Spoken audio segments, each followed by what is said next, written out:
Thanks for tuning in to another episode of King Media TV. And once again, I'm your host, the OG Gvozdyk, Ted King. And what we're going to be talking about today is we're going to talk about the weekends, this past weekend's fights. We had Gervonta Tank Davis versus Frank the Ghost Martin. We also had David Benavidez versus Alexander Gvozdyk. We had the 140-pound champion, Matias, versus Paro. I did a recent video regarding this particular fight where I picked Matias winning the fight. And although I did say that I thought the only possibility for Paro to win this fight was if he did this. Let's play the tape. Thanks for tuning in to another episode of King Media TV. And once again, I'm your host, the OG Gvozdyk. And today we're going to be talking about that infamous warrior, or I call infamous warrior, Matias. And he's going against Paro for his 140-pound IBF Championship of the World, which will be held in Puerto Rico. Now, I'm going to do a quick breakdown what I have for these two fighters. Matias, of course, he's like the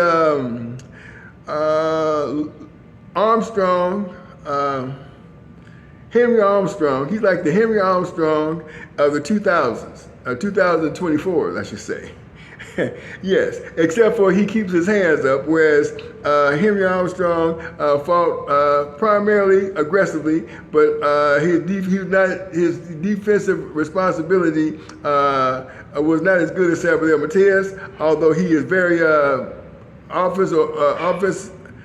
he was very offensive. So of course that made up for it. But this is what Matias is. He is the 2024 Henry Armstrong.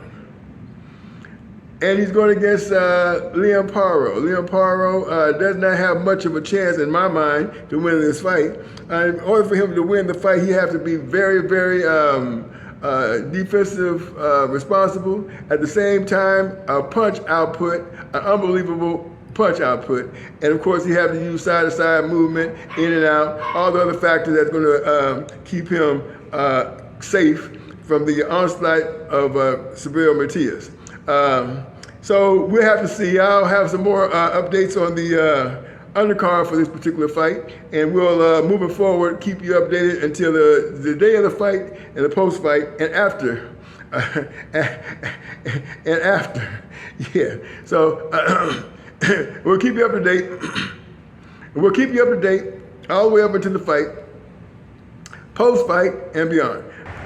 And as you can see, obviously, Paro did exactly what was prescribed for him to be able to overcome the challenge as a challenger to beat the champion and Matias. I'm quite sure there's going to be a rematch in effect. I'm not exactly sure what the date will be, but we have to stay tuned for that. So now let's go on to the Gervonta Tank Davis versus Frank the Ghost Martin. This fight was a very tactical fight on the part of Gervonta Tank Davis. He let everyone know that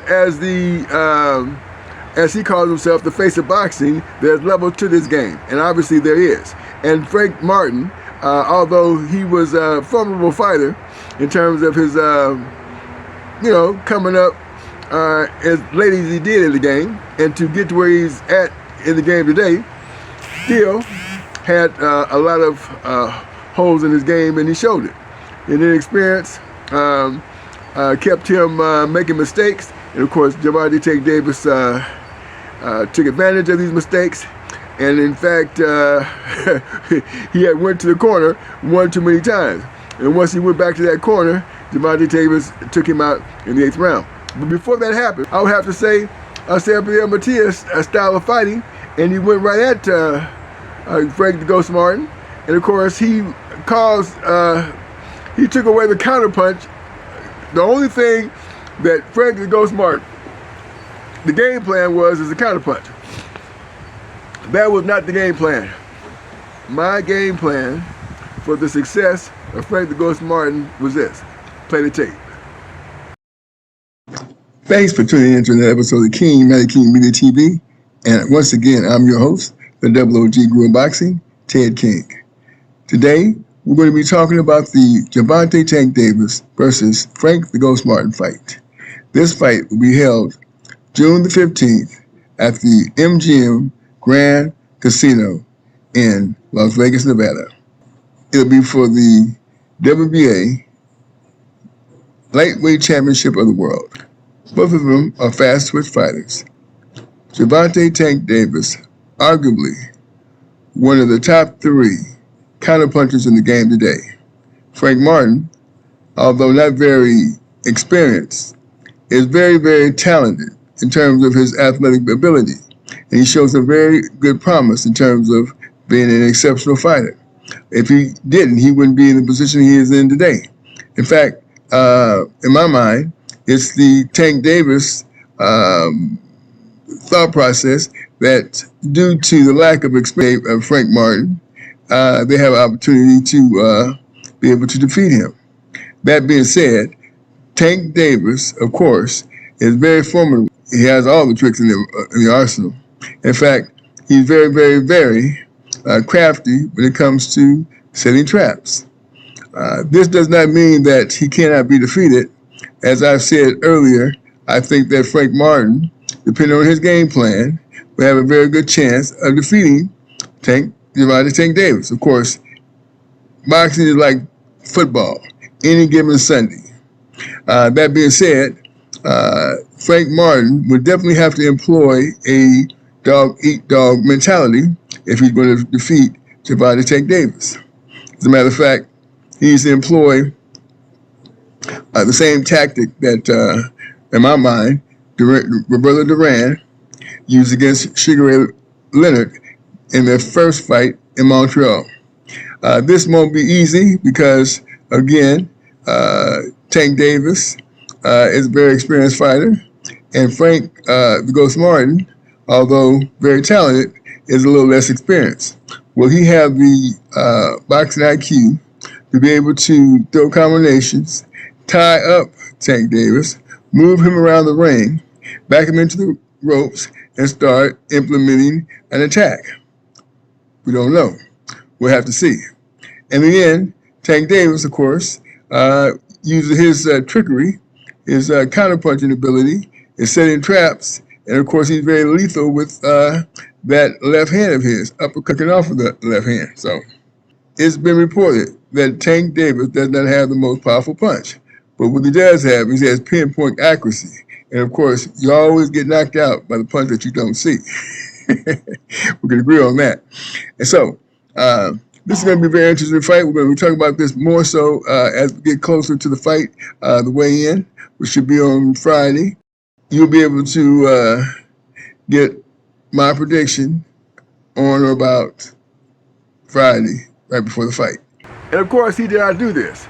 And of course, again, there's levels to this game, and Gervonta Tank Davis took full advantage of that, and he did what he was supposed to do. As the fighter with the bigger IQ and experience, he went ahead and he took Frank the Ghost Martin out in the 8th round. There won't be a rematch.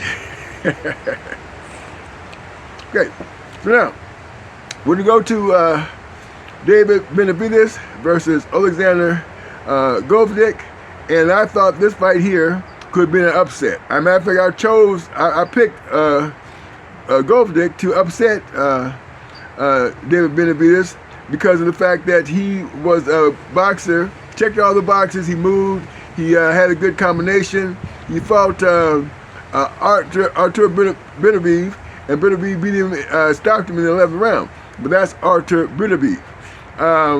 He did not deposit enough body shots to be able to slow David Benavidez down to a crawl, which is what he needed to do in order to win the fight. In fact, David Benavidez was a more aggressive fighter in the beginning of the fight and started fading as the fight went on. Had Gvozdyk did that, deposited some body shots, put some, make those body, deposited to the body, he would have probably been able to slow Benavidez down and garner the victory. However, David Benavidez did show the championship heart, went ahead and won the fight. And it says, you know, he wants to either go back down to 168 pounds. In my mind, he would get beat by Artur Benavidez and probably knocked out from the onslaught that Artur Benavidez would possess. That style of fighter is not good for him at the 175 pounds, at least not at this time. And then Dimitri Bivol, in my mind, would probably outbox Benavidez at this particular stage in life, and at this particular stage in his professional career. So he should, in fact, try while it's hot, go down there at 168 pounds and fight, try to garner a fight with the great Saul Canelo Alvarez. In my opinion, Benavidez' style is tailor-made to defeat Canelo, because David Morrell is on his heels. As a matter of fact, he is chasing David Benavidez up to the light heavyweight division, and probably go right back down to the 168 division if Benavidez was to go back down there to campaign to try and ascertain a fight with the great Saul Canelo Alvarez. That being said, I'm Double OG Guru of Boxing. Until the next one, keep your hands up.